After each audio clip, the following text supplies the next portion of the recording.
Hi అండి. అందరికీ నమస్కారం. Welcome to my channel. ఈ వీడియోలో ప్రభుత్వ ఉద్యోగులకు మరియు పెన్షనర్లకు డీఏ, డీఆర్ పెంపుపై కీలక ప్రకటన విడుదల. సో, దీనికి సంబంధించిన పూర్తి వివరాలు ఈ వీడియోలో తెలుసుకుందాము. వీడియో అయితే ఎక్కడ గాని స్కిప్ చేయకుండా ఎండ్ వరకు చూసేయండి. అప్పుడు ఇన్ఫర్మేషన్ పూర్తిగా అర్థమవుతుంది. అలాగే వీడియో చూస్తున్న ప్రతి ఒక్కరు లైక్ చేయండి ఫ్రెండ్స్. ఈ వీడియోని తోటి ఉద్యోగ, పెన్షన్ మిత్రులతో అయితే షేర్ చేయండి. కొత్తగా మన ఛానల్ చూస్తున్నవారు ఇంకా ఎవరైనా సబ్స్క్రైబ్ చేసుకోకపోతే వెంటనే మన ఛానల్‌ని సబ్స్క్రైబ్ చేసుకోండి. సబ్స్క్రైబ్ చేసుకోవడం వల్ల నేను చేసే ప్రతి ఒక్క వీడియో మీ వరకు రీచ్ అవుతుంది.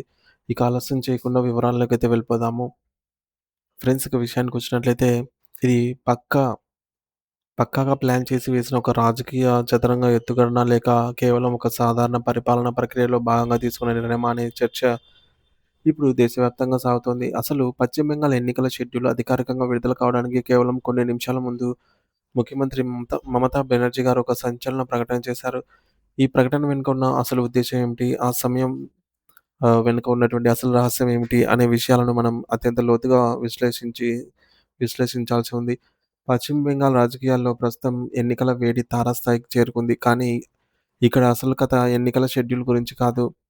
సో, దాన్ని జస్ట్ కొన్ని క్షణాల ముందు ప్రభుత్వం చేసిన ప్రకటన గురించి మాత్రమే. రాజకీయ వర్గాల్లో ఈ ప్రకటనలు ఒక పెద్ద దుమారాన్ని రేపాయని చెప్పవచ్చు. రాజకీయాల్లో ఒక నాయకుడు ఏం చేశారు అన్న దానికంటే ఆ పనిని ఎప్పుడు చేశారు అనేదే ఆ నిర్ణయం యొక్క ప్రభావాన్ని మరియు ఉద్దేశాన్ని నిర్ణయిస్తుంది. ఈ కథలో కూడా సమయమే అన్నిటికంటే పెద్ద పాత్ర పోషించింది. ఆ చారిత్రాత్మకమైన ఆదివారం మధ్యాహ్నం ఆహ్, మనం దృష్టిని మళ్లిస్తే కేంద్రంలోని ఢిల్లీ ఎన్నికల కమిషన్ దేశవ్యాప్తంగా ఎన్నికల షెడ్యూల్ ప్రకటించడానికి ప్రెస్ మీట్ సిద్ధం చేస్తోంది. దేశమంతటా టీవీల ముందర కూర్చొని ఏ ఏ రాష్ట్రాల్లో ఎప్పుడు ఎన్నికలు జరుగుతాయో అని ఆతృతగా చూస్తున్న తరుణంలో పశ్చిమ బెంగాల్ ముఖ్యమంత్రి అయినటువంటి మమతా బెనర్జీ గారు తన అమ్ముల పొదిలోని 2 పదునైన బాణాలను వదిలారు. అంటే ఈ ప్రకటనలు కూడా ఎక్కడ అధికారికంగా ప్రెస్ కాన్ఫరెన్స్ ద్వారా రాలేదు. నేరుగా సోషల్ మీడియా వేదికగా ఒక పోస్ట్ ద్వారా ప్రజల్లోకి దూసుకెళ్లాయి. సమాచార వివరం ఈ రోజుల్లో మెసెంజర్‌లు ఎంత వేగంగా సామాన్యుని చేరుతుందో చెప్పడానికి ఇదొక చక్కని ఉదాహరణ. ఇప్పుడు ఆ ప్రకటనలో ఉన్న అసలు విషయం మనం ఒక్కొక్కటిగా విడమర్చి చూద్దాం. ఓటర్లను తన వైపు తిప్పుకోవడానికి ప్రభుత్వం ప్రధానంగా 2 కీలక వర్గాలను ఎంచుకుంది. అందులో మొదటిది రాష్ట్ర ప్రభుత్వ యంత్రాంగాన్ని నడిపించే ప్రభుత్వ ఉద్యోగులు. గత 10 ఏళ్లకు పైగా అంటే సరిగ్గా 2009 సంవత్సరం నుండి పెండింగ్‌లో ఉన్న కరువు భత్యం, డీఏ బకాయిలను చెల్లిస్తామని ముఖ్యమంత్రి ప్రకటించారు. దశాబ్దాల కాలంగా ఉద్యోగులు తమ హక్కుల కోసం కోర్టుల చుట్టూ, ఆఫీసుల చుట్టూ తిరుగుతున్న డబ్బు ఇది. కానీ ఇక్కడే ఒక ఆసక్తికరమైన మెలిక ఉంది.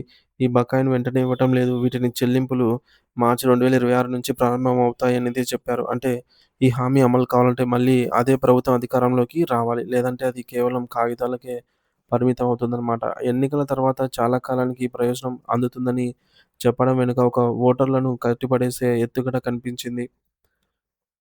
మరి ప్రభుత్వం ఎంచుకున్న రెండవ వర్గం సమాజంలో అత్యంత సాంస్కృతిక మరియు మతపరమైన ప్రాధాన్యత కలిగిన హిందూ పూజారులు మరియు ముస్లిం మౌజిన్లు.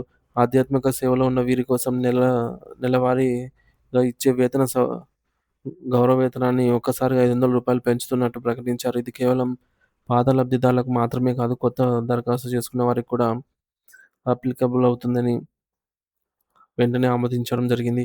అంటే దీనివల్ల ప్రయోజనం పొందే వారి సంఖ్యను ఒకే దెబ్బతో భారీగా పెంచారు. ఎన్నికల వేళ మత పెద్దలను ప్రసన్నం చేసుకోవడం ద్వారా ఆయా వర్గాల ఓట్లు గుప్తాధిపత్యంగా సంపాదించుకోవచ్చని ఇక్కడ వ్యూహంలా కనిపిస్తోంది. ప్రభుత్వం ఇలా వరాల జల్లు కురిపిస్తుంటే ప్రతిపక్షాలు ఊరుకోవడం సాధ్యమా? ఊహించినట్టుగానే ప్రతిపక్ష బీజేపీ నుంచి కూడా స్పందన చాలా వేగంగా మరియు కఠినంగా వచ్చింది. మొత్తం వ్యవహారాలని వారు నేరుగా ఎన్నికల డ్రామా అని కొట్టిపడేశారు.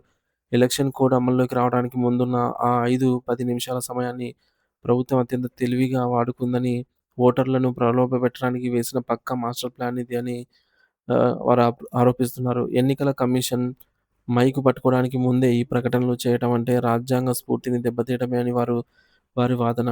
ప్రతిపక్షాలు దీనిని డ్రామా అని విమర్శిస్తుంటే, ఈ నిర్ణయం వల్ల ప్రయోజనం పొందే ఉద్యోగ సంఘాలు మాత్రం ఇది తమ విజయమని సంబరాలు చేసుకుంటున్నాయి. ముఖ్యంగా సంగ్రామి జౌతా మంచ అనే ఉద్యోగ సంఘం నేత భాస్కర్ ఘోష్ మాట్లాడుతూ ఇది ప్రభుత్వం ఇచ్చిన ఉచిత కానుక కాదు.